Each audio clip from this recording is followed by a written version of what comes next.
We don't see these too often. In fact, I think it's the first one that I've done with this name on it. It's a satellite guitar, as you can see, from the 70s. So let's have a quick listen to it, and then I shall tell you what I can about it. So let's go.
Pickup time, and starting with the bridge pickup.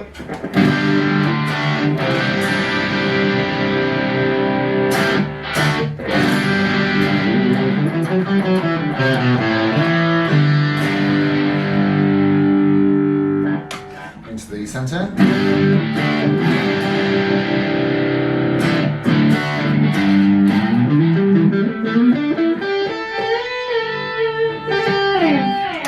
And onto the neck.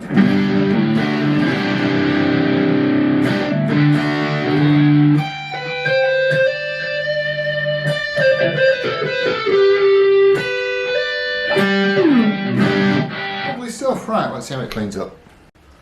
Starting again with the neck.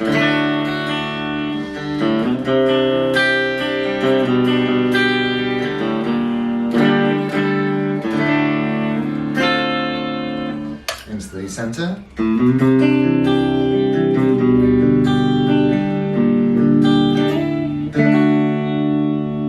Yeah, very nice. And on to the neck. Yes, bridge, centre, now the neck.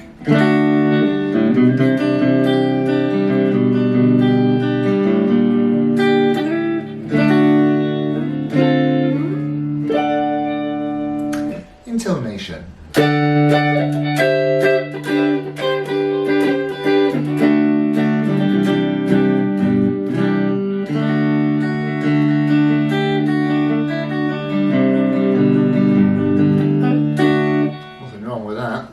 Let's have a jolly good look round. As you'll note from the headstock, it's not got an open book style headstock, which would certainly indicate to me that it would have been made after 1975 when there was that, I mean, they call it the Gibson lawsuit era, don't they, up until 1975. So I'll have a guess at this being 76, 77, 78, something like that. And the brand Satellite was in fact made in Japan by what would have originally been the Teisco company, Teisco. and they were bought out in '67 by Kawai. I had, in fact, in the '70s, I had a Kawai jumbo acoustic guitar, and it was very, very good indeed.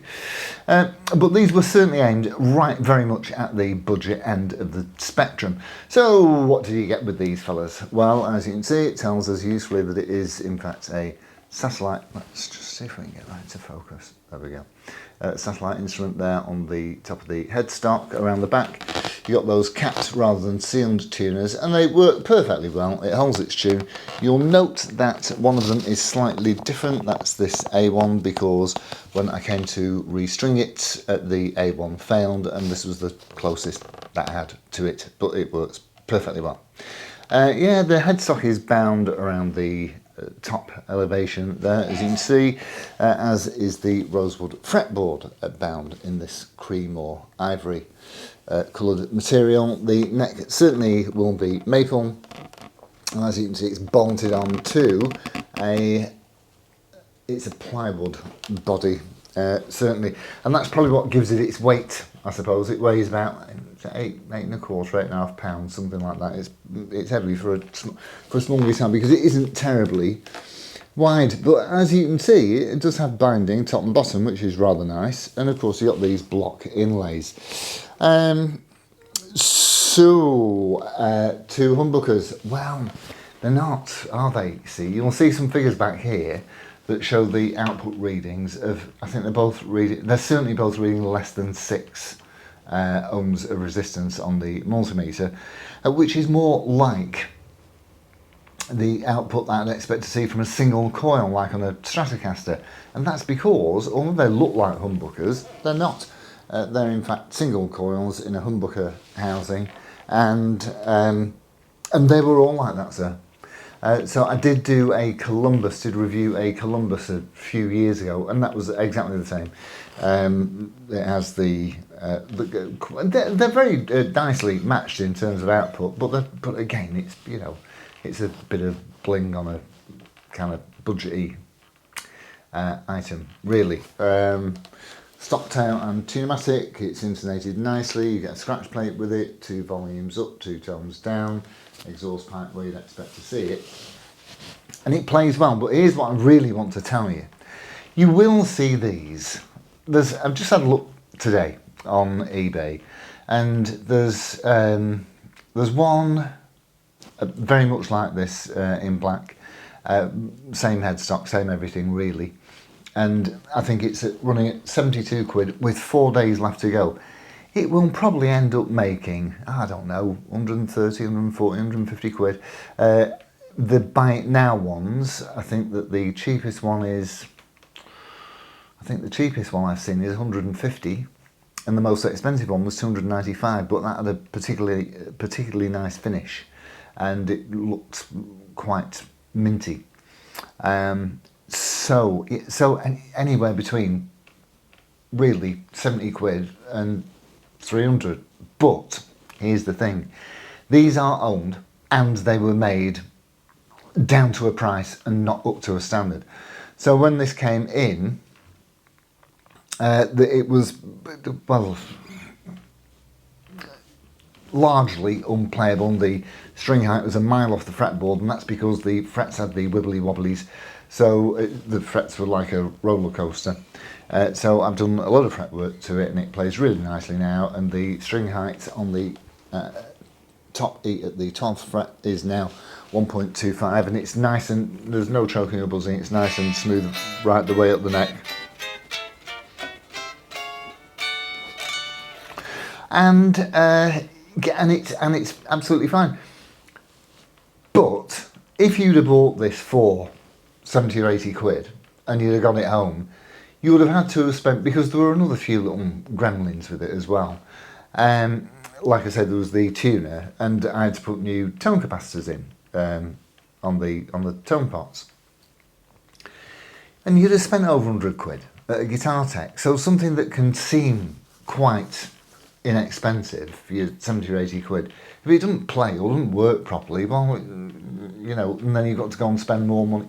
You'd have definitely spent over £100 for the work that I've done on this. And And you'd have to wait for it to be ready. So, again, be careful what you buy. Be careful who you buy from.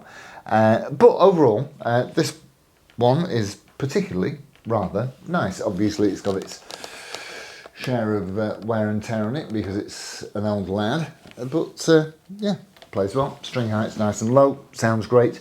And that is it from me. And the Satellite, or Teisco, or Kawaii, but certainly made in Hamamatsu in Japan. There we go.